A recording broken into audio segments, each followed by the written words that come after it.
2018, Providence St. Mary's and two of its neurosurgeons performed and falsely billed Medicaid, Medicare, and other federal health programs for medically unnecessary neurosurgery procedures.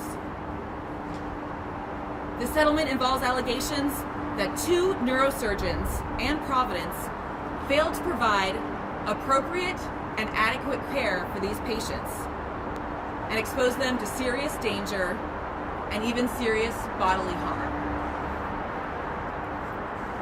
The settlement also resolves allegations that Providence paid the neurosurgeons in a manner that incentivized them to perform too many overly complex surgeries too quickly, despite being warned that it was endangering patient lives and safety. The settlement also involves allegations of serious harm to patients caused by dangerous, risky, and medically unnecessary spinal surgery procedures performed by two neurosurgeons that failed to meet the appropriate standard of care. Some of the St. Mary's patients that the neurosurgeons operated on are here in attendance today, and I am so appreciative of that. There are other patients who desperately wanted to be in attendance today, but are simply too injured to make the trip in their current condition, and so others are here in their stead. I want to especially recognize the courage and determination of these and other patients and the hurt and the pain that they have experienced. They are a crucial reminder of how healthcare fraud is not about numbers on a ledger or dollars in a bank account, but it undermines the strength and safety of our communities. It hurts our neighbors, our relatives, our coworkers, and friends. My office will continually, aggressively pursue healthcare fraud with that simple but important reminder as our lodestar. Today's settlement of nearly $22.7 million is the largest ever healthcare fraud settlement in the Eastern District of Washington. But what makes this case and this resolution significant is not just the money. The most important aspect is the critical impact on patient safety and the fact that through this investigation and resolution, we have been able to protect our community from danger and harm in the future. I also want to focus on 5 additional reasons I think this case is so important. First, acceptance of responsibility. Second, corrective action. Third, cooperation.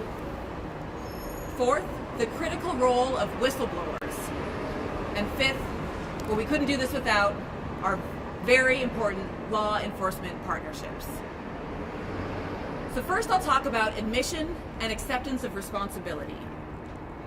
Our office was not comfortable with permitting Providence to simply deny everything, cut a check, and walk away.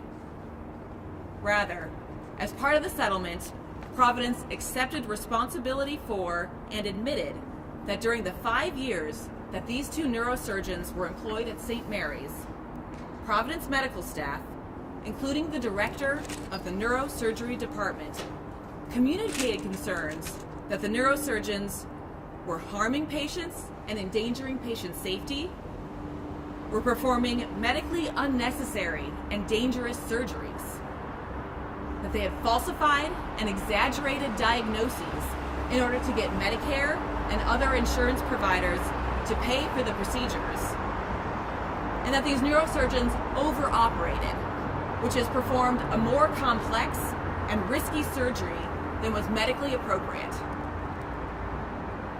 So Providence admitted that it paid these neurosurgeons in a manner that incentivized them to perform a high volume of complex surgeries, and that through this pay structure, one of the neurosurgeons received between $2.5 million and $2.7 million per year between 2014 and 2017.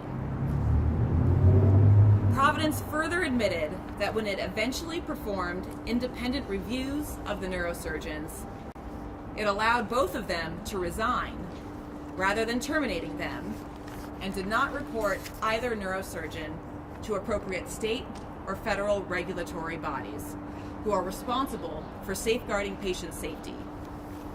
And that meant that these physicians were able to go on operating elsewhere. Second, I want to talk about corrective action.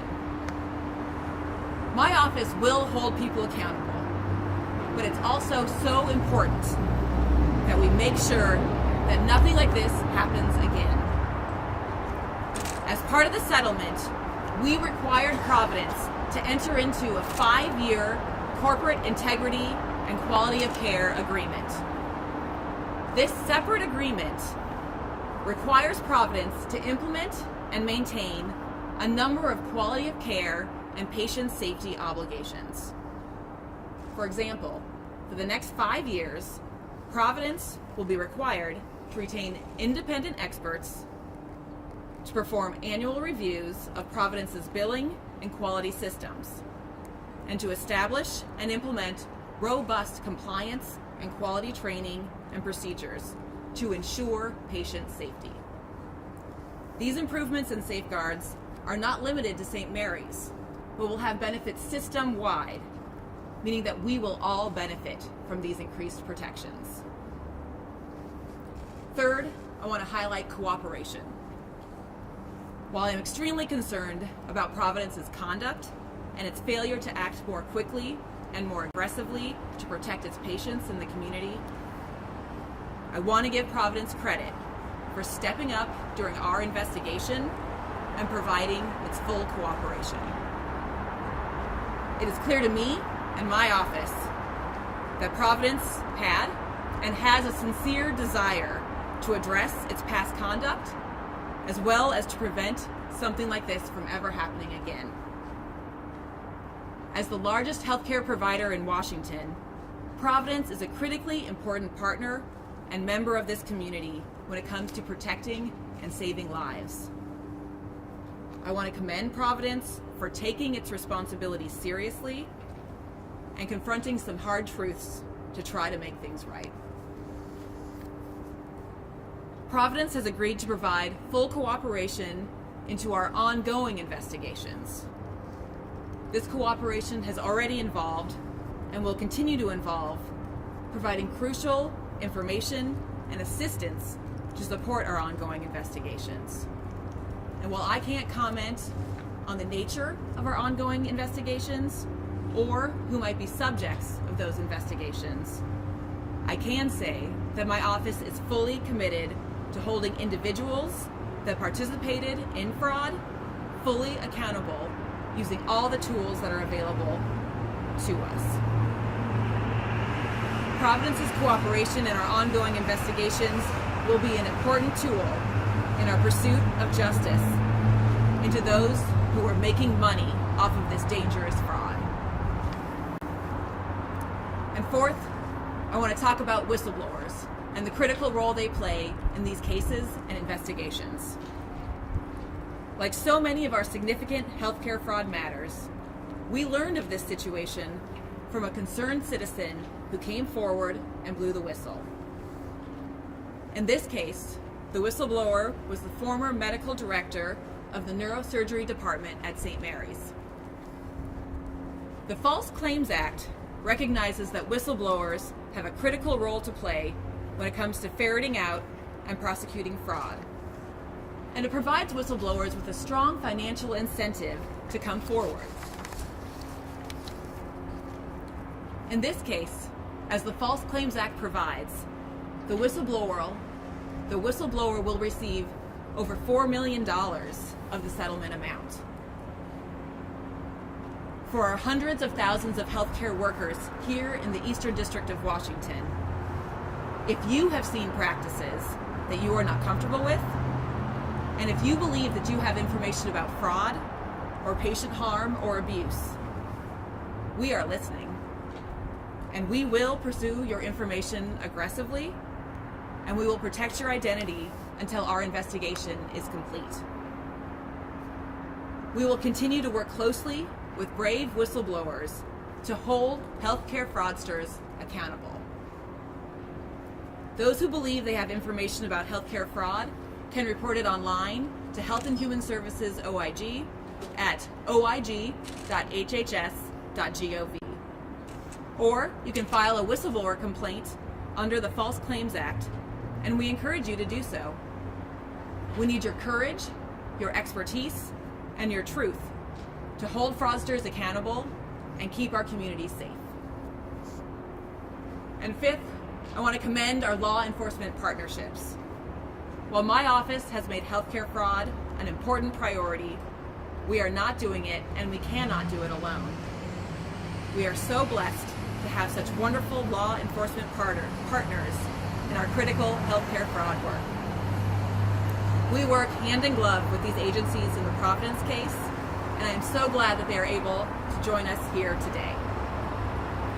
So first, I want to commend our state partners at the Washington State Medicaid Fraud Control Division.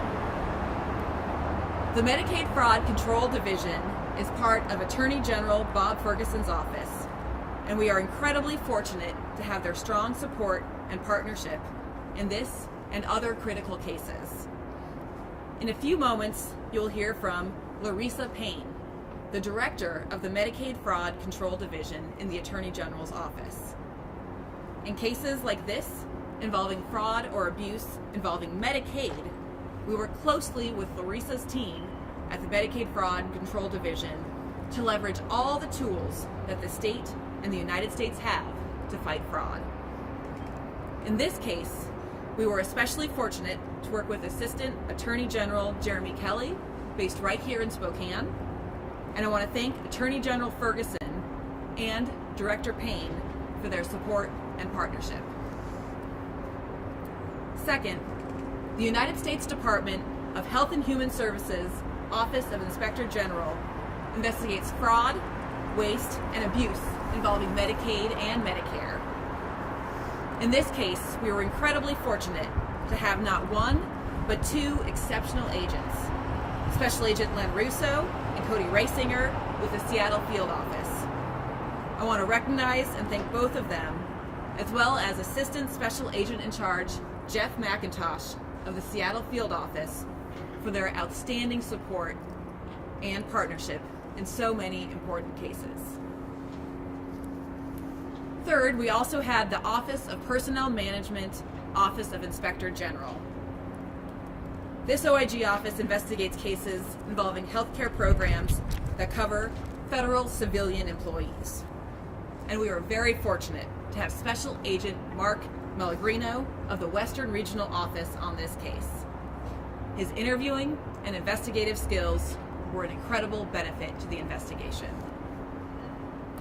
And fourth, we had the Defense Criminal Investigative Service, which investigates cases involving the TRICARE program, a health insurance program that covers military employees and retirees and their families. Our team was so fortunate to have two great agents from DCIS during the investigation. Chris Somboom, who is now the resident agent in charge of the Seattle Field Office and the Portland office.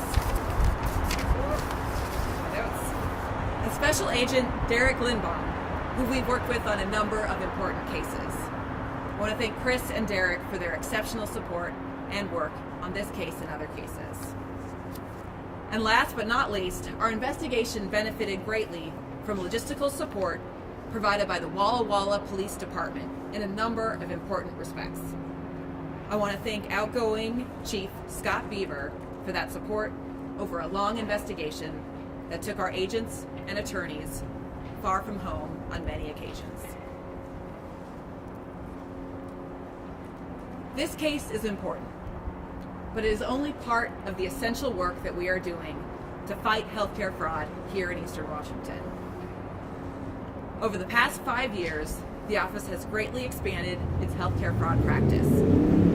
Our Deputy Criminal Chief Dan Fruchter and Affirmative Civil Enforcement Coordinator Tyler Tornabene have been incredible leaders in my office to build our dynamic fraud practice. We have added attorneys and technical staff, strengthened and expanded our partnerships, and directly engaged with the community to expand our footprint and develop new cases.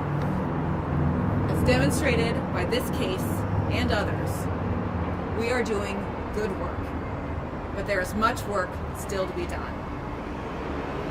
We will continue to work with our federal, state, local, tribal, and community partners to vigorously pursue healthcare fraud in Eastern Washington and to build a safe and strong community right here.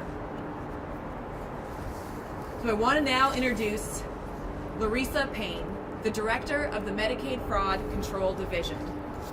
Larissa has been with Mufuku since 2016, and she previously worked in New York, combating healthcare fraud there. She has a background with the JAG Corps, and we are very fortunate to have her as an incredible partner here in Washington State.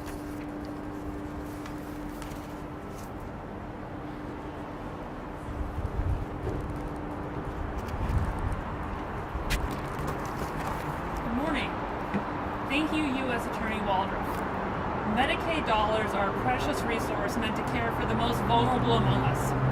All too often, fraudsters see it instead as a way to line their own pockets.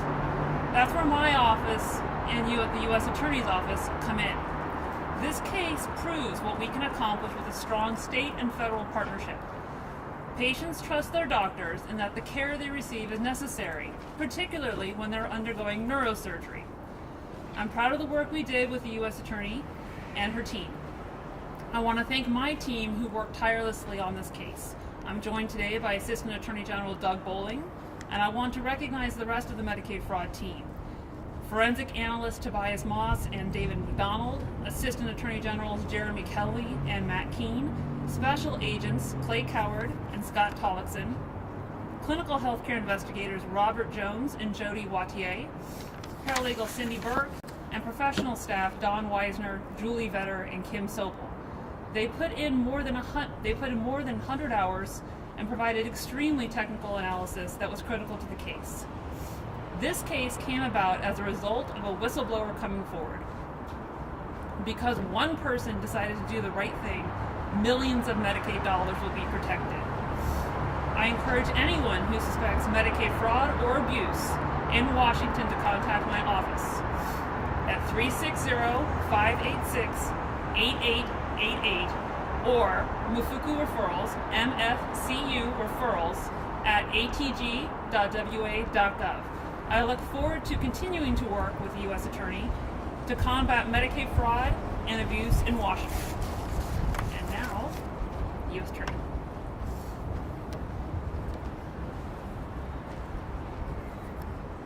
Thank you, Larissa. So now I'd like to open up for questions, and I also will invite my Assistant United States Attorneys who investigated and were very involved in this case to join me in answering questions. When were you alerted to the case, and how long did it take you guys to investigate all of this to bring your claim? Yeah, so this case was brought by a whistleblower under the False Claims Act. So that was a filing of a key TAM complaint. And I might pull in my experts on this one in terms of the actual precise time. Thanks, Vanessa. The case was first filed in February of 2020, and we started our investigation as soon as the case was filed. We were slowed down a little bit by COVID, which of course started right after that, but we were able to expeditiously investigate the case since that time.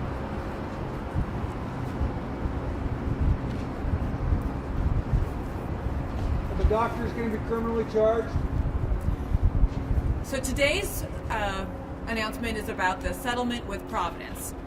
This does not involve any other direct civil or criminal investigations at this time, which we can't speak to, but the settlement does not preclude any further civil or criminal resolutions.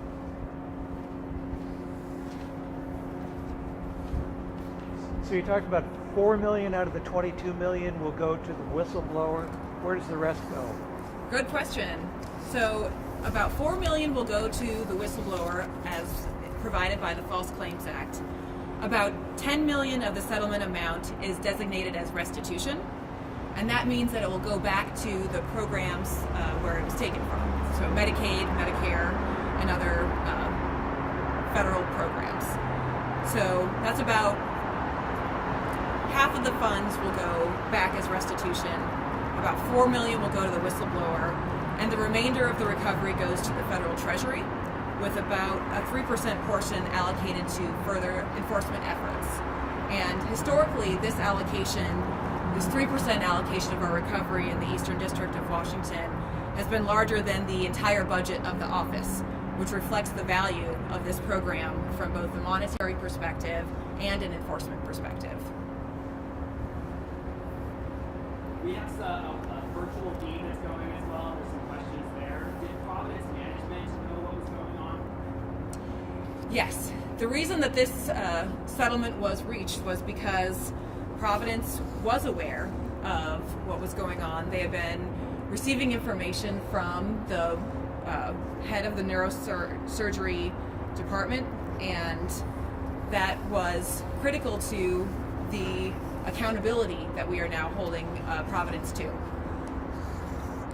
The admitted statement of facts in the settlement agreement, which is public, sets forth that some Providence officers were aware of the concerns that the medical staff raised, and in fact that these neurosurgeons were engaging in fraud, hurting patients, and putting patients' health and life at risk. Providence also received mixed feedback about these neurosurgeons, but that information were red flags, and we reached this resolution because Providence should have worked faster and done more to keep our patients safe. Another question from the feed is, did Providence actually admit to liability? So we did not ask Providence to admit to liability, but the settlement agreement has a agreed upon statement of facts. And these statement of facts do have specific statements from Providence that they received complaints regarding patient safety and patient care, that the incentive structure was based in a way to incentivize more complex surgeries than were medically necessary. And these are all critical aspects that we felt required that there be a agreement that required Providence to do more, to have this 5-year independent corporate monitoring and compliance agreement between Providence and the United States Department of Health and Human Services Office of Inspector General. And under that agreement, Providence will be required to implement a more robust quality care program, and that includes training and employing personnel specifically designated to ensure compliance and patient care, so that we can make sure that this doesn't happen again. How many patients were affected? Do we know how many patients were affected? Hundreds. So you're announcing the agreement today. Does a judge or anyone else need to sign off on it? So the settlement agreement has been reached and is finalized, and it was unsealed yesterday as part of the KETAM complaint that became available. But it is a final settlement agreement as well as the corporate integrity agreement. So these surgeons, have they lost their license? Are they still able to work elsewhere? Do you want to speak to that, Dan? Sure. Thanks, Vanessa. And again, Dan Fruchter with the U.S. Attorney's Office. One of the surgeons had his license suspended and is still here in the state of Washington, but is not currently practicing. The other neurosurgeon left the state, and so we provided the information about that neurosurgeon to the appropriate component of the Department of Justice with jurisdiction over where he's currently practicing.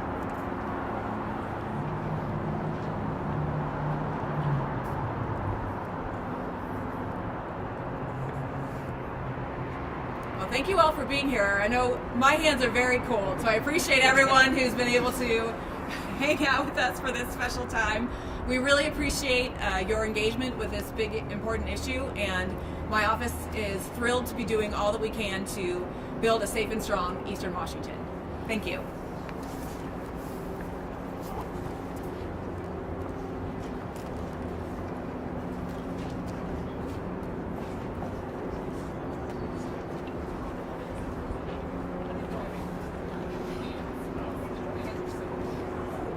What's up?